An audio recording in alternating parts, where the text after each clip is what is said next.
HeroQuest is a turn-based isometric dungeon crawler developed by Gremlin Graphics Software and published for the home computer market in early 1991. Players take control of up to 4 unique heroes and set forth to foil the plans of the terrible warlock Morcar. Within the depths of musty tombs, the barbarian, wizard, elf, and dwarf seek legendary treasures to aid them in their battle against evil. But tread lightly in the darkness. Morcar's mazes host monsters of all shapes and sizes, from savage greenskins to mighty chaos warriors, and every step into the gloom could be your last. The smart and courageous adventurer will earn riches and glory, but the foolhardy hero will earn themselves no more than an early grave. HeroQuest was adapted from the 1989 board game of the same name, a collaboration between toy manufacturer Milton Bradley, of Axis and Allies fame, and miniature wargaming company Games Workshop, who owned Warhammer and Citadel miniatures. HeroQuest was intended as an entry-level role-playing adventure for children or young teenagers who could play with their families, and thus stressed simplicity and accessibility in its rules, with all the models and board pieces necessary to set everything up included with the base game. Up to 4 players could pick a hero and quest through various dungeons filled with traps and monsters, with a 5th player acting as the dungeon master to direct the adventure and control the enemies. The game was enormously successful in Europe and also sold well in North America, resulting in a series of quest packs that added new dungeons, heroes, monsters, and mechanics. In the meantime, Games Workshop produced an alternative rule set entitled Advanced HeroQuest, which was meant as a halfway point between the simplicity of HeroQuest and the more traditional pen and paper role-playing system used for Warhammer Fantasy roleplay. It was in early 1991 that Gremlin Graphics announced that they had acquired the license to produce a home computer version of HeroQuest, promising to faithfully recreate each and every element of the original board game, but with the computer taking the role of Dungeon Master. The game was scheduled for an Easter release the same year, and plans had already been made to continue supporting HeroQuest with a series of expansions based on the original board game's quest packs. Coverage of Gremlin's announcement seems to have been fairly limited, possibly due to the extremely short window between the announcement and the actual release date. A number of magazines merely mentioned it as a bit of side trivia related to another story. Sierra Online's announcement that they would be renaming their popular Heroes Quest series to avoid a potential legal battle, and that their flagship adventure franchise would henceforth be known as Quest for Glory. In the spring of 1991, HeroQuest was released on almost every major home computer system of the day, from the Commodore 64 to the Amiga. Even an NES port almost made it to release, before being quietly shelved late in development. The game reportedly sold well and received generally positive feedback. Reviews of the Amiga version were especially impressed with the graphics and soundtrack, and writers from across a variety of platforms agreed that HeroQuest was an extremely faithful adaptation of the original board game.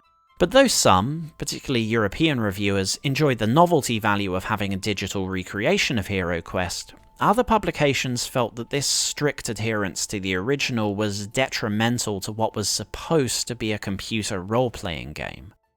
Many reviewers argued that the quests were designed around multiple players and were thus tedious for those flying solo. Others found the game far too simplistic, saying that, like its inspiration, it seemed very much like a game aimed primarily at children and not CRPG fans. The first of the promised expansions, Return of the Witchlord, was released the same year, but featured little new content, and was to be the one and only quest pack released for the computer game.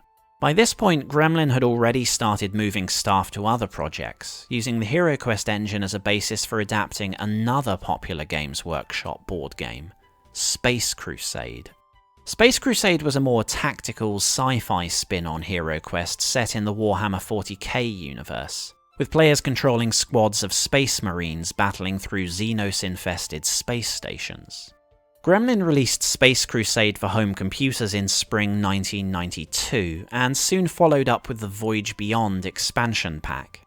Space Crusade received similar feedback to HeroQuest from the press, who again characterized it as a faithful but unambitious reproduction of the original board game.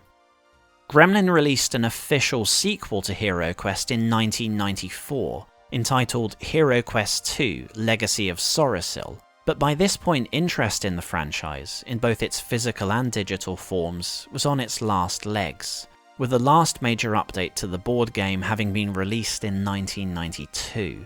The fact that HeroQuest 2 was exclusive to certain models of the Commodore Amiga and the CD32 home console system, which was virtually unknown outside of Europe, did the game no favours, and Gremlin's HeroQuest series quietly passed into history. The popularity of the original board game ensured that HeroQuest's DNA would inevitably resurface in video game form one way or another, but there'll be plenty of time later in the video to consider the wider world of HeroQuest and its successors. For now, we're just going to have a look at Gremlin Software's original 1991 computer role-playing game. So let's grab our broadsword and our torch, and venture into the dungeons of Morcar.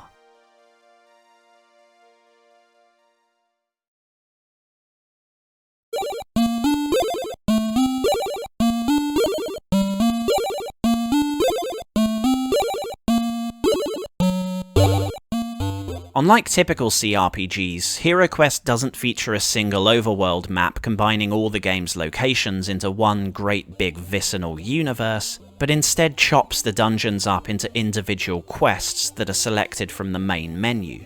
The player can enter these dungeons with either a single hero or a full party of 4, with each hero having their own strengths and weaknesses. The Barbarian has high offensive and defensive capabilities. The Dwarf has a high defense and can disarm traps with his toolkit. The Wizard has poor combat skills but can bring along spellbooks from 3 of the 4 schools of magic, whilst the Elf is a balanced character, a passable fighter that can take a single spellbook with them into the mission.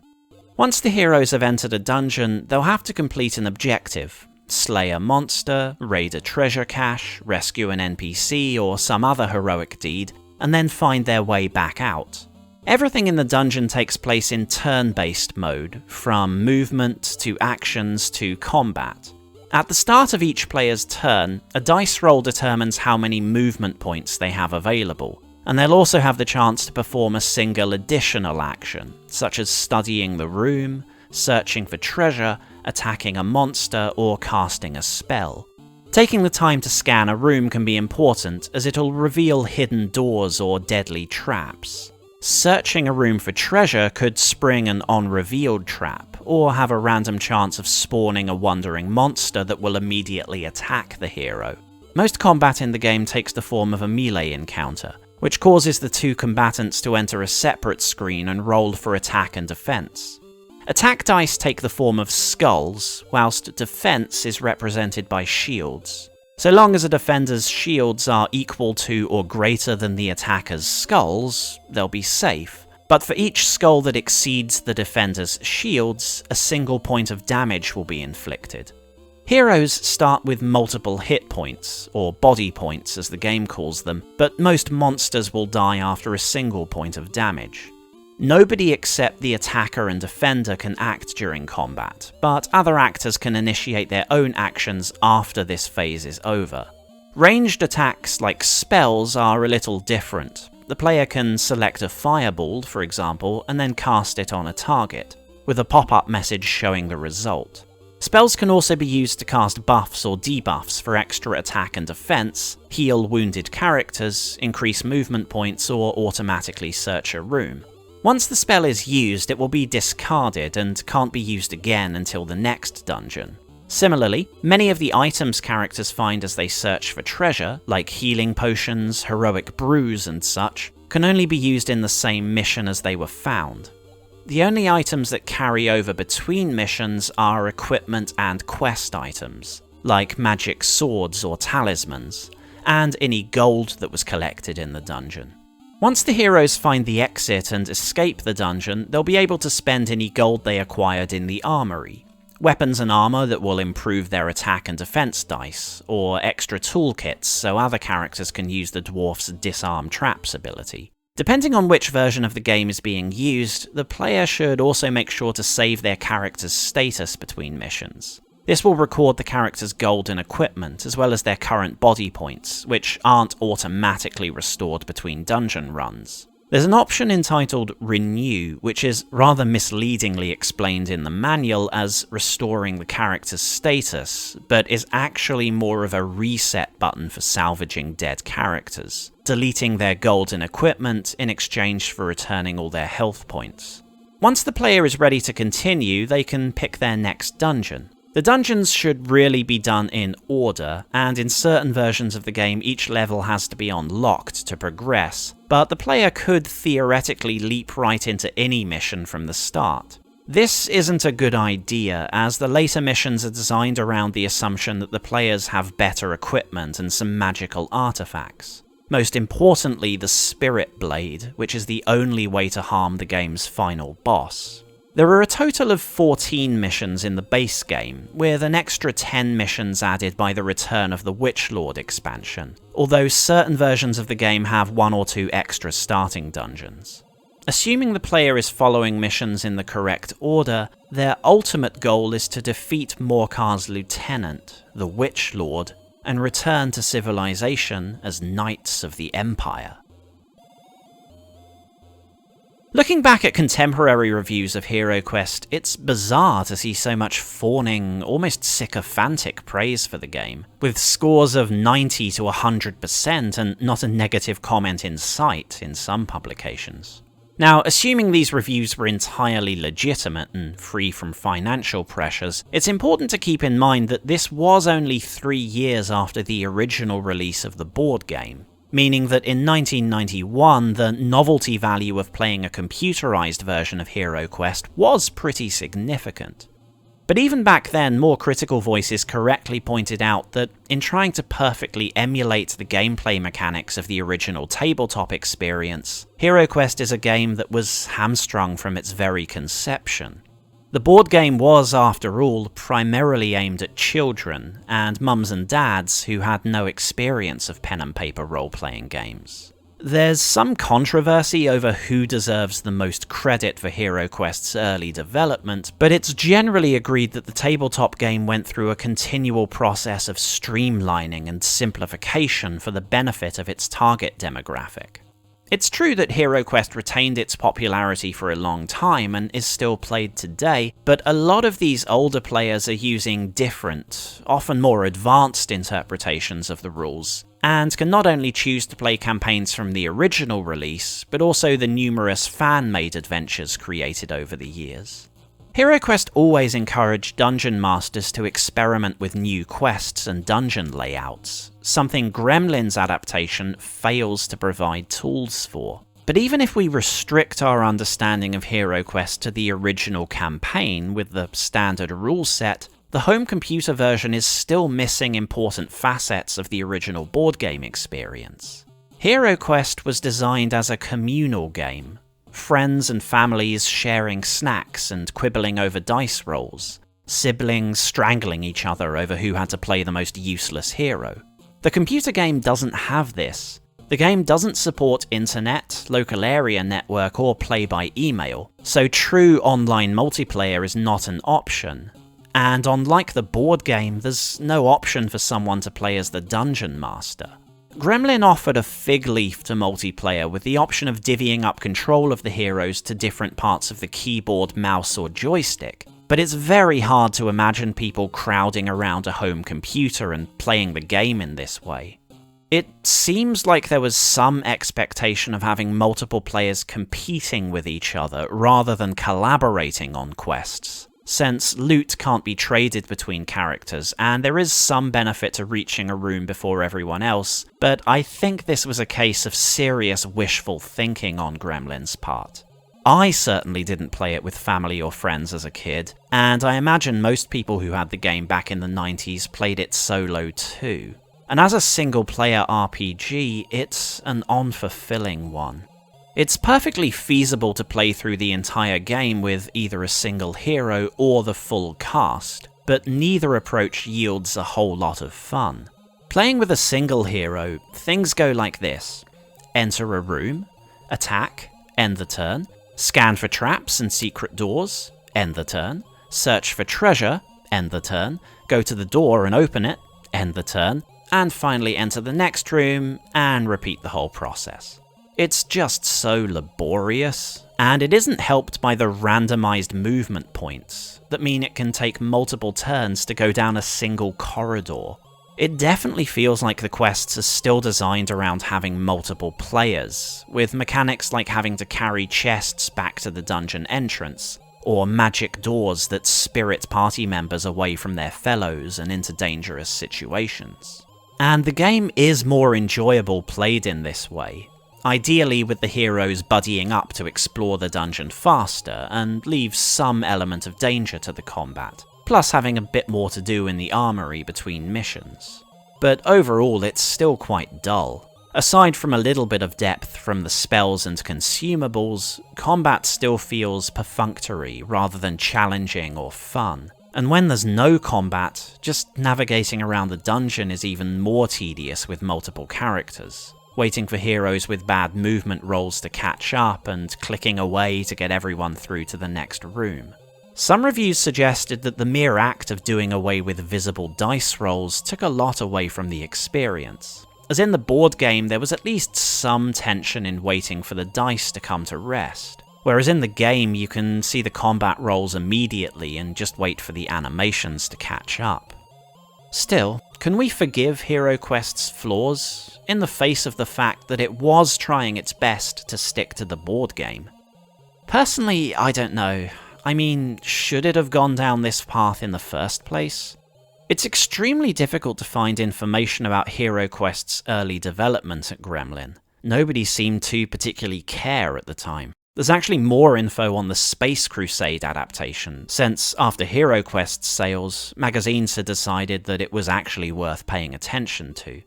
If I were feeling uncharitable, I'd speculate that HeroQuest's limited mandate to simply copy the board game was more a financial decision than a matter of design philosophy.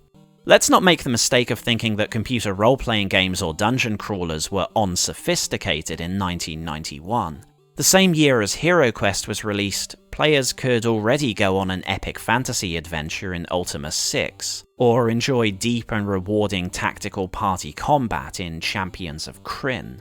There were numerous fantasy titles available with 10 times the ambition in scope, story, or gameplay mechanics as Gremlin's HeroQuest.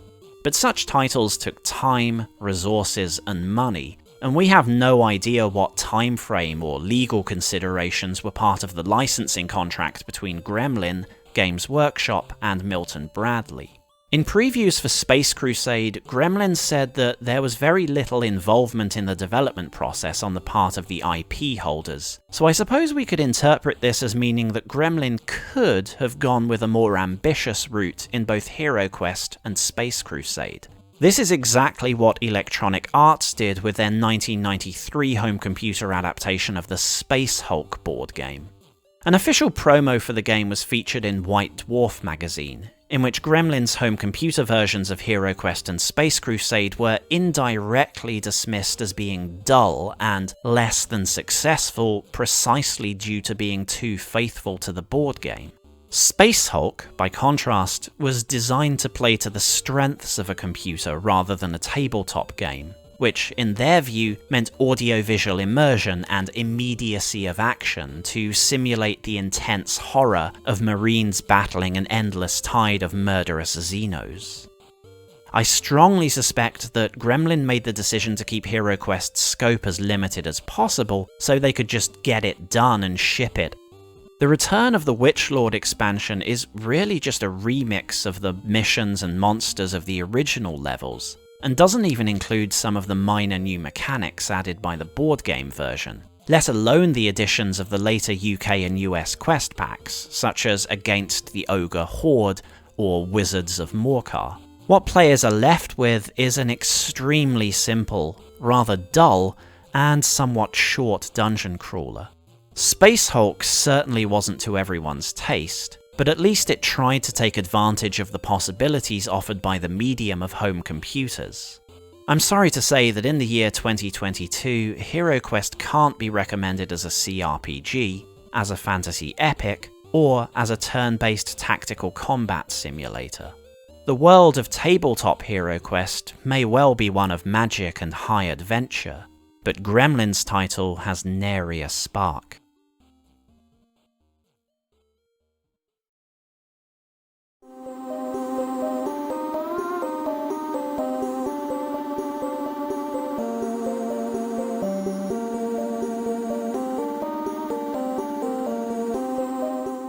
In marketing HeroQuest, Gremlin made the very wise decision to reuse the same cover art commissioned for the tabletop game.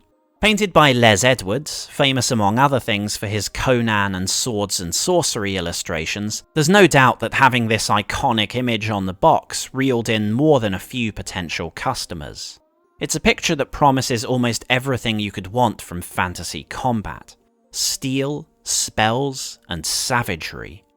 But though every copy of HeroQuest shared this box art, once you get in-game there's a fair bit of deviation between the different ports, as the capabilities of the hardware on something like a Commodore 64 were obviously not quite equal to those of an Amiga. Still, every version tried its best to reproduce the look of the board game. Les Edwards has said that the original HeroQuest cover was quite a tough composition to pull off, as the contract mandated that he stuff almost every single model from the board game into that one scene. When it came to the computer game, Gremlin obviously didn't want to miss any of these iconic heroes and villains either, and you can see how hard they tried to match them to the plastic models. In the simpler Amstrad and Commodore versions, many of the monsters are frozen in the exact same pose as the original miniatures. And in the Amiga and DOS ports, where the creatures are actually animated, familiar faces like the Chaos Warrior are still closely modelled on their original artistic representations. The Nintendo Entertainment System port is a bit less impressive here. I think it's difficult to tell some of the creature models apart, though in fairness this isn't a finished product, and there are a lot of cute little flashing effects that in my opinion make it more interesting to look at than the Commodore version. If there's a criticism I'd make of the creature sprites across all the different versions, it's that there aren't nearly enough of them. The board game didn't have a huge variety of models in the first place, and Gremlin dropped the ball by failing to use any of the later Orc or Goblin variants. Worse, the games are missing the Chaos Warlock, so all the boss creatures just reuse the Gargoyle model. Well, technically this is a Bloodthirster, or a Balrog, depending on how far back you want to go into the history of Games Workshop. During the expansion missions, you fight the Dread Witch Queen Cassandria, but I didn't even notice this at the time, since she just uses the same sprite as all the other big monsters. Then again, the board game rulebook directs you to use the Warlock to represent her, which hardly seems appropriate for a queen of the undead, but there you go. This lack of variety could have been down to time and budget limitations, although in previews for Space Crusade, Gremlin said that they had a devil of a time trying to fit all the new sprites around the HeroQuest engine and hardware memory limitations, so perhaps there's a good technical justification for this failing. These days, I think the HeroQuest that most people have seen is either the Amiga port or the slightly later MS-DOS version. You'll see plenty of bitter and bloody skirmishes in online comment sections over which of these has the best art, and of course I'm sure a lot of it is simply down to whichever you grew up with. I grew up with the mongrelized Acorn port by Chrysalis Software, so I have a little bit of experience with both art styles. Objectively speaking, the MS-DOS version is more technically advanced, with a much wider colour palette, but that doesn't mean it looks better overall. Whilst the DOS art is more vibrant, it's also lacking fine detail in places. If you look at the surface outside the play area, the Amiga version has this gnarled wooden table with some curious props lying on it. In one corner lies a sealed parchment, perhaps with an important missive or an ancient map, whilst on the left side of the board sits a wax candle that seems to be twisting itself into the image of silent, screaming faces. But in the DOS version, everything looks too clean and unused, just a sealed book floating in space. This version does have a cool little inventory screen, but it's also missing other little flourishes from the Amiga port, like the quest menu having the board game cards next to it. As for the creature models, they certainly pop more in the PC version, but I also think some of them look too colourful and exaggerated. The dwarf looks a bit garish, and as for the barbarian, ugh. Now, the exact dimensions of the perfect barbarian physique are a matter of debate. Les Edwards has said he sometimes felt frustrated when drawing Conan, as his paymasters always wanted that same Olympian bodybuilder look popularised by the 1982 movie, whereas Edwards wanted to try a more realistic vision, which you can see in some of his other barbarian art. So we can all appreciate different approaches to a barbarian, but I have to say, this guy looks far too stocky. He looks almost like a dwarf. The Amiga version of this sprite is a bit smaller and perhaps has less presence, but I think it's closer to Les Edwards' cover art. Similarly, the elf and wizard are fine on both platforms, but again the Amiga sprites are less cartoonish. If there's one area where the MS-DOS art beats the Amiga, it's the image of the Dungeon Master himself. In the DOS version, there's this fantastic image of Morkar's cloak engulfing the game board, as if the whole world is being swallowed up in a shroud of starless night. But on the Amiga, Morkar is just this big, disembodied head squatting next to the table, looking less like a fearsome warlock and more like some dirty old man trying to catch the milkmaid bathing. Unfortunately, PC gamers again got the short end of the stick when it came to HeroQuest's sound design. HeroQuest had to be designed around extremely restrictive hardware limitations, and the in-game sounds in the weaker ports don't exactly stir thoughts of heroic feats or nightmarish catacombs. The Amiga version, naturally, is a huge leap forward, with a small library of reasonably high-quality sound effects to represent the clash of steel and the lamentations of the fallen. Sadly, the PC version took a huge step backwards, and is missing most of the aural feedback from the Amiga game, meaning it compares very unfavourably to its rivals in this respect.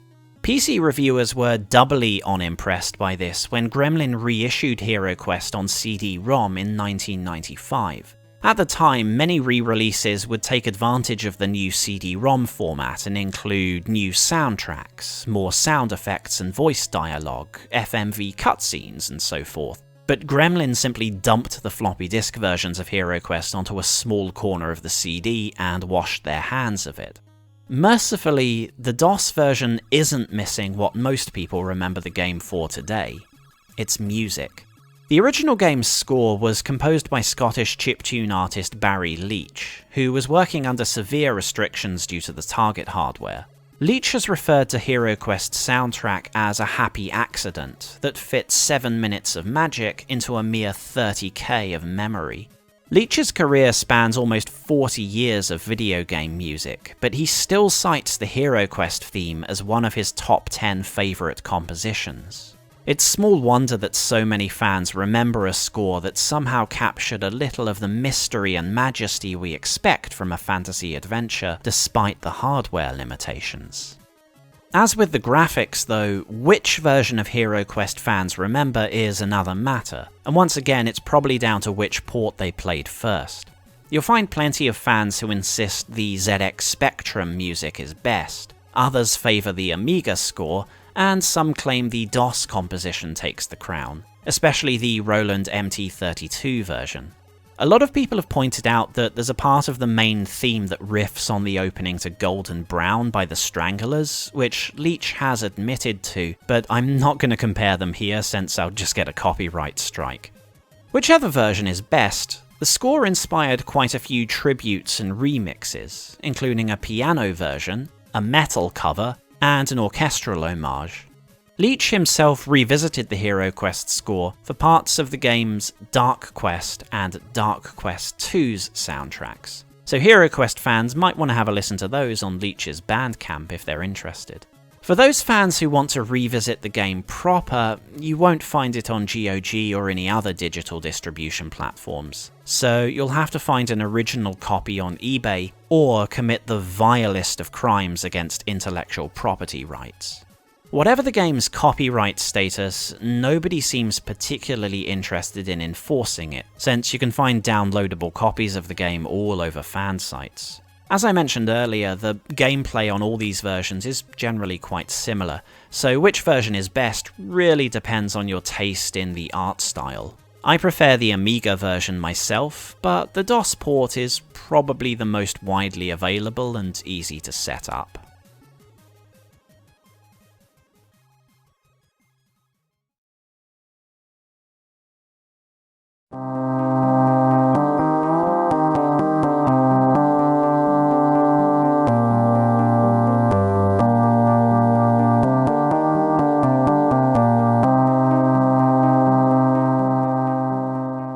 HeroQuest's story is narrated by Mentor, a wise and powerful wizard in service to the Empire of Man.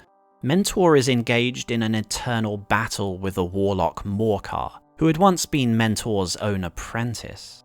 Morcar had been a promising young student in the magical arts, but he grew frustrated with his master's cautious pace and petitioned the darker powers to aid in his studies.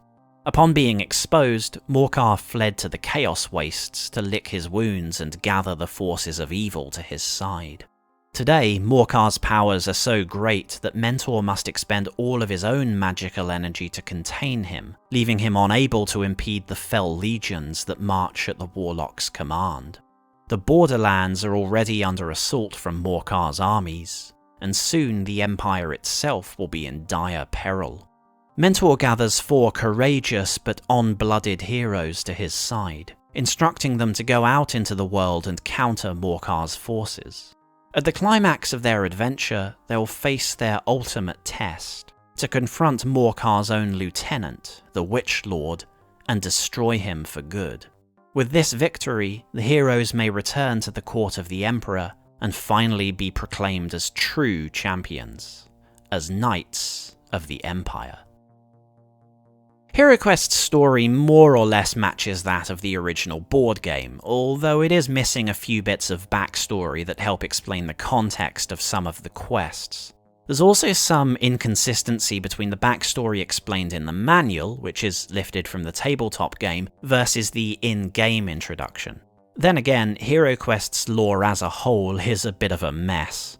The original board game was semi-canonically set in the world of Games Workshop's Warhammer Fantasy Battles, and despite the lore being about 40 years out of date, people familiar with modern Warhammer Fantasy will instantly recognize locations like Blackfire Pass or Karak Varn. HeroQuest went through an odd process of being unofficially part of the Warhammer setting, then retconned at Games Workshop's insistence to bring it more closely in line with canon at the time. Of course, a few years later, it then reversed itself and was stripped of all direct references to Warhammer Fantasy, since the legal relationship between the various parties had come to an end, and Milton Bradley only really owned the HeroQuest name itself.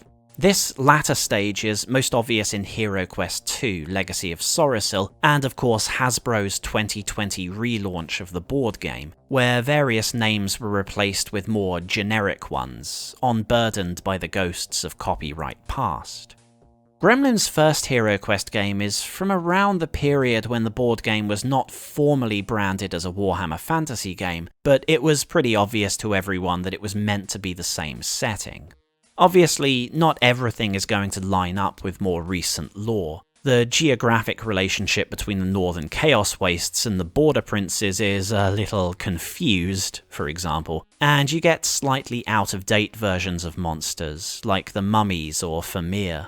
Personally, I much prefer this old kitchen sink style fantasy setting to modern Flanderized Warhammer Fantasy, but there's not enough interesting old lore to make it worth playing for this novelty value alone.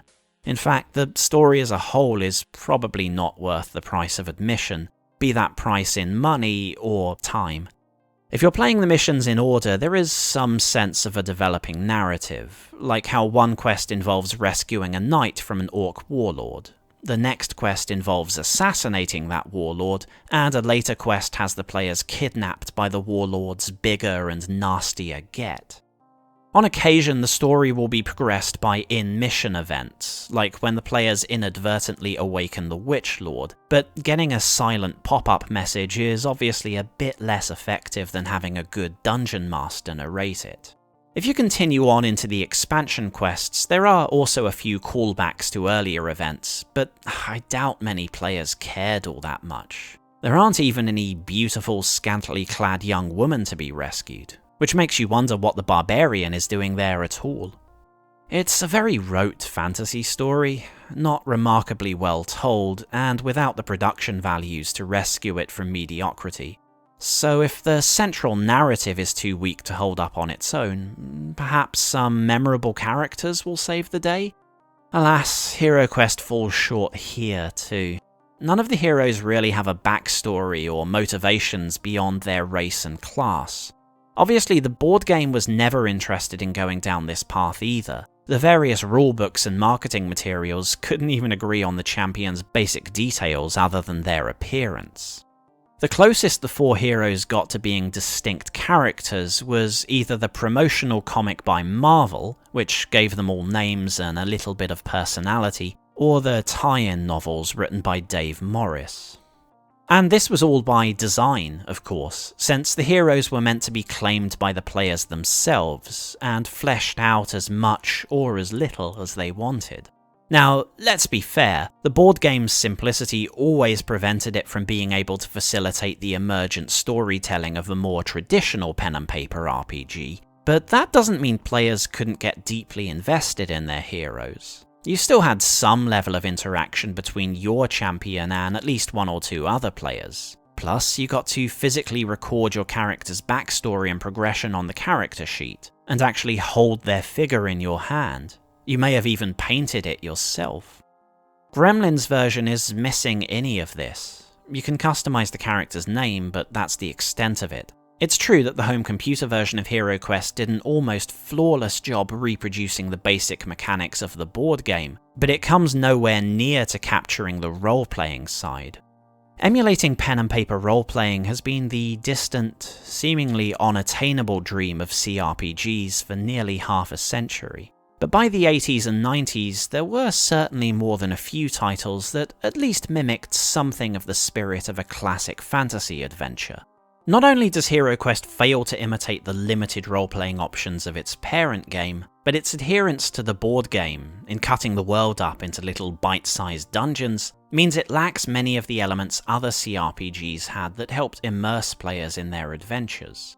You would hike through miles of wilderness to reach a ruined tower, or stumble through cities looking for a place for the party to finally snuggle down to a good night's rest.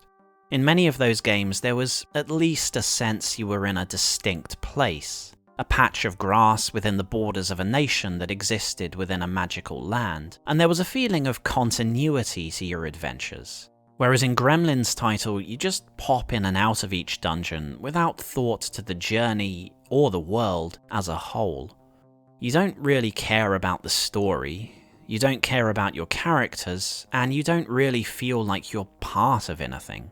Unfortunately, that's not the recipe for a tale that you want to echo through the ages. So as an RPG, HeroQuest just doesn't hit any of the right notes.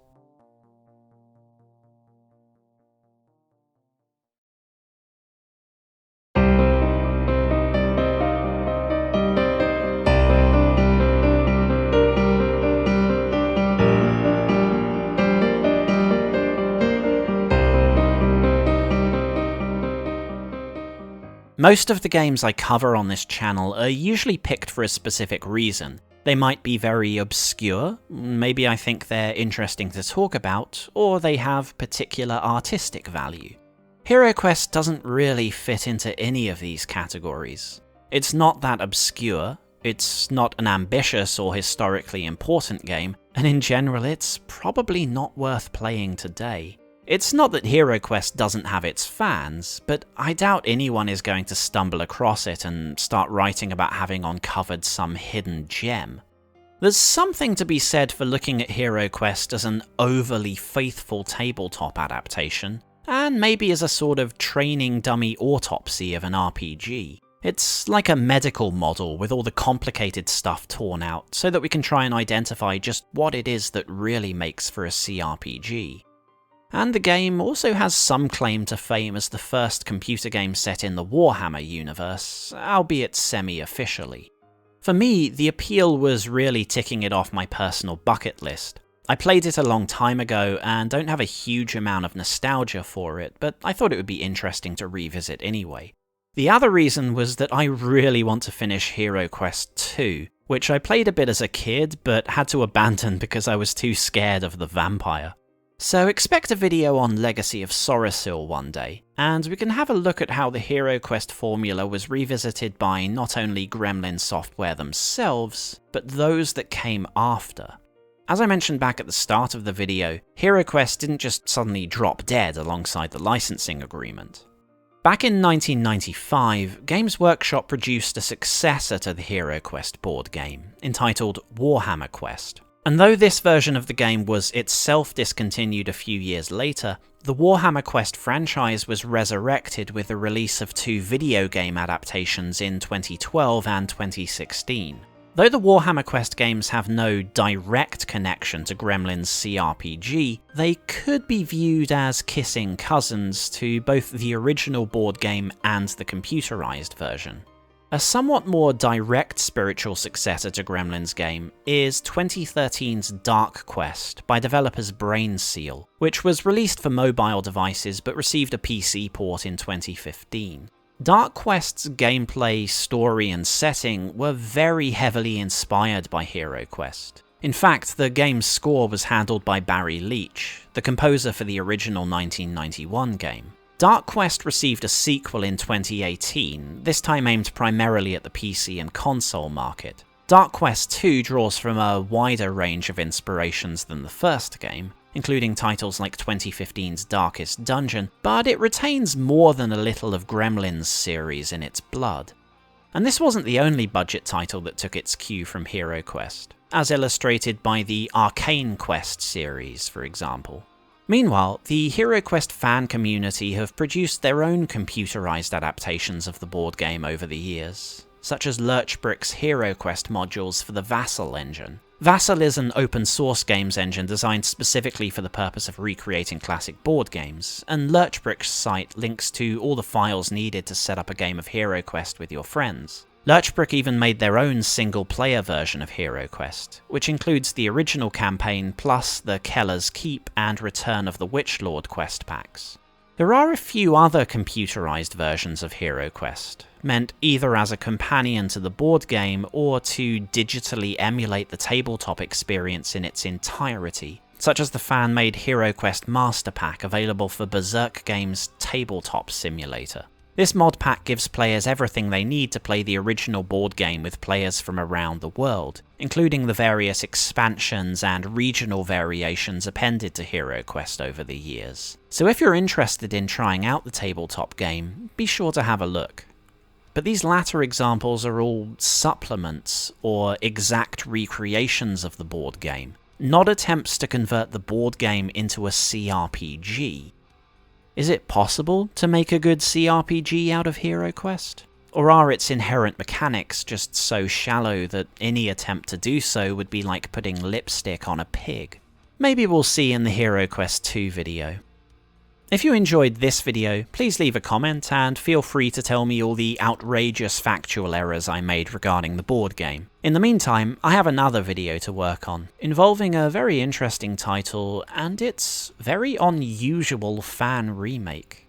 It's been almost a year since I started this channel, and I hope to be here the same time next year. So wish me luck, and I hope you all have a fantastic 2022 too.